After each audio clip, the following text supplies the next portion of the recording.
All right, Tim. So, first of all, this first question, it's just kind of an introduction question. So, tell us a little bit about what qualified you to take on this role and what would your highest priority be? Okay, so first of all, what I feel by qualification is I've worked in factories for 35 years. I've been the head of technical management for the last 25 years, with 24 of it up in Cleveland, Tennessee. So I've had to build collaboration within my team, and that's engineers, mechanics, scientists, data entry. So a little bit of broad group of folks, but I've also had to build collaboration with folks outside the plant, like marketing, R&D, finance, in order to launch new products. So I feel that I've got strong collaboration skills. As an engineer, I love to solve problems. So as we go into this election and coming out of it, we could have 7 new council members and we'll definitely have a new mayor. So if we do not collaborate well initially, we're going to lose valuable time. And that takes me to my first priority, which is people. And I think the first thing that a lot of folks are looking at is a response to COVID and what can we do to help families and small businesses get the assistance that they need using our existing agencies and services. But then we need to get creative and see how we can expand those services. And that's what I'm looking forward to doing. Perfect. So you kind of led right into my next question. We're nearing on a year since the virus hit Chattanooga, and businesses as well as individuals within the city have really been struggling. How would you provide aid to those businesses and families hit hardest by the pandemic's economic impact? And are there programs in place that you would want to keep? And what other programs would you like to add? Okay. Well, first of all, as I said, if you go to chattanooga.gov, there is a lot of existing agencies, a lot of services. It just, there's almost so much information out there, it's difficult to dig through all of it all. So it's almost, it would be good to have an ombudsman to help folks to dig down to the area that they need for their assistance. I know that as the national changes have gone on, that there's going to be more support for COVID coming from the federal level. And so I would like to see us at the city level be able to divest that money to those in need. So I think short term, we almost need a task force to kind of dig ourselves out of this hole with I don't want to fund something for, 2 years, but I think, 6 months to get us through this would probably be a smart move. Okay. Well, paving and transportation consistently rank at the top of citizens' top concerns. That's according to annual studies done by the city. What transportation or infrastructural goals would you have if you were elected? Well, I know people have been talking about going to a free fare on the bus system. And on the West Coast, I've taken a look out in Oregon and Washington areas, and they've gone to that, and it's actually increased ridership. So conversely, that's taken more people off the roads, which would help benefit the roads from a traffic and congestion standpoint. But it also will reduce pollution. So I think that is something we need to take a look at. Once again, with COVID and some other issues going on, we really need to prioritize what our spend is going to be this year. But that is a longer term goal I would like to take a look at. The the potholes, I talked to one constituent while doing some canvassing, and he had concerns with how the paving is being done as he actually owned his own paving company and suggested some solutions. So I would like to get some more insight from experts in the business on how we could improve our paving. A recent poll shows that 29.5% of District 2 residents surveyed consider economic development and job growth to be the city's top priority. Do you agree with that? And how would you address those concerns? So the I do agree with that. I think we have, as a city, we've put a lot of effort into downtown, and I live close to the downtown area and take full benefit of a lot of the things that they're to offer. But to get to that point, we've also kind of left some of our other districts behind. And so I agree that we should put some more money back into our economy. One of the things I was looking at from a small business owner's perspective is, can we start getting our neighborhoods and having small local businesses back into the neighborhoods, a local grocery, um, a dry cleaner, some things like that. So rather than going to the big box stores to do all of our shopping, people really enjoy convenience. And I, for one, will take convenience over low cost most of the time. Got it. Well, city labor unions and many activists support a $15 minimum wage for city employees, which Mayor Burke had intended to begin implementing prior to COVID. Do you support this or any other specific pay increase plans for city employees, and why or why not? Okay. Not only do I support it for city employees, but once again, on the national level, we're looking at a minimum wage of $15 an hour. And I agree with that.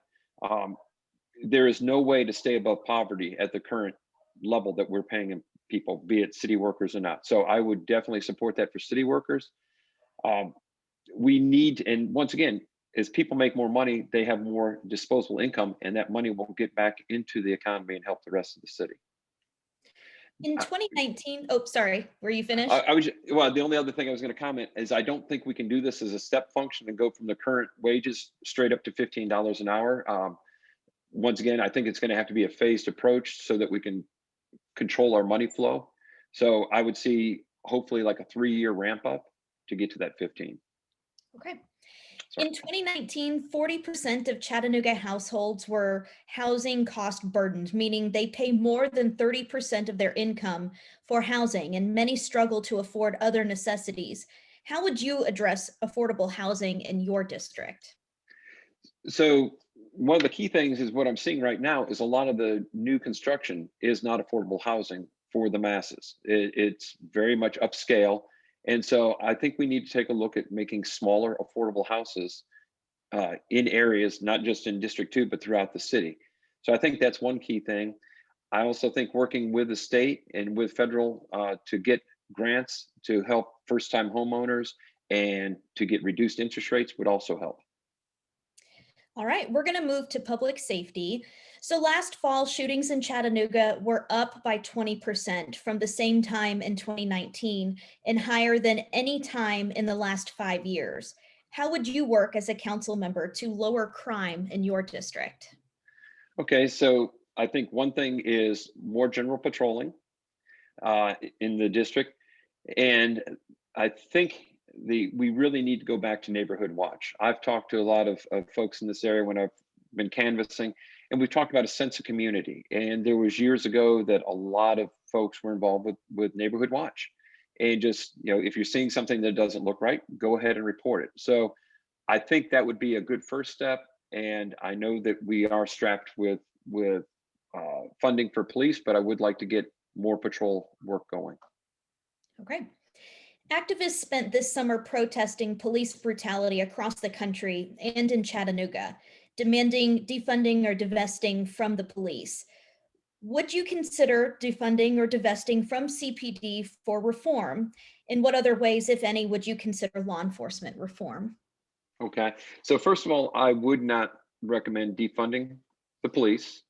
I think we need to find some available funding to do some other things. So first of all, I know that in some precincts, they do have a person riding along with the police in case, and they're crisis counselors. So if you have someone that's having mental health issues or is just distraught over something, that they can approach the person rather than the police directly being the first person to talk with them. So I think that would be beneficial to expand services like that. The other thing is, and this kind of goes back to the fight for 15, I would like to see us pay our police officers more because they're putting their lives on the line of safety for us. But I also would have higher expectations. So for higher pay, we expect more, and I think that would be a good first step. Okay.